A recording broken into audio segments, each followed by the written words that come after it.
আসসালামু আলাইকুম বন্ধুরা।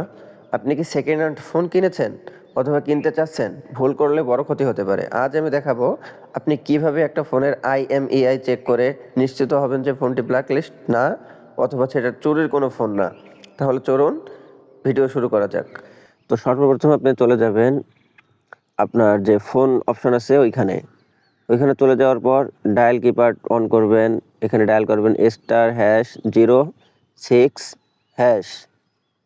এরপরে এই দেখুন আপনার একটা ইন্টারফেস চলে আসছে। এখানে ইএমআই যত নাম্বার আছে আপনার সব নাম্বার শো করবে। সবার উপরে যে নাম্বারটা দেখতে পাচ্ছেন এই নাম্বারটা আপনি কপি করে নেবেন। কপি করে নেওয়া গেলে আপনার এখানে কাজ শেষ। আপনি এখান থেকে বের হয়ে আসবেন।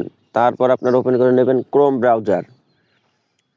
ক্রোম ব্রাউজার ওপেন করে ক্রোম ব্রাউজারে সার্চ করবেন IMEI চেক লিখে সার্চ করবেন। দেখবেন একটা ওয়েবসাইট চলে আসবে আপনার সামনে। এই যে IMEI চেক 2025 এখানে ক্লিক করবেন। ক্লিক করার পর আপনার এরকম একটা ইন্টারফেস চলে আসবে। আপনার যে সার্চ যে অপশন এখানে আপনার ওই কপি করা নাম্বারটা পেস্ট করে দেবেন। দেওয়ার পরে এই চেক IMEI এখানে ক্লিক করে দেবেন।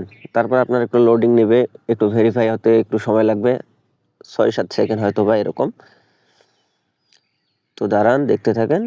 এই যে দেখেন চলে আসছে।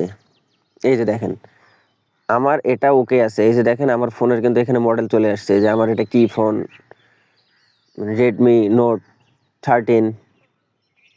আর যদি মনে করেন যে আমার ফোন ব্ল্যাক লিস্ট হতো বা চুরির কোনো ফোন হতো যদি তো তাহলে এখানে ব্ল্যাক লিস্ট লেখা আসতো, কিন্তু আমার এখানে দেখেন ব্ল্যাক লিস্ট কোনো লেখাই আসে নাই। তাহলে আমার ফোনটা পুরোপুরি ঠিক আছে। আপনারা এভাবেই যে কোনো ফোনের IMEI চেক করে শিওর হয়ে যেতে পারবেন যে আসলেই আমার ফোন ঠিক আছে, কোনো ঝামেলা নাই।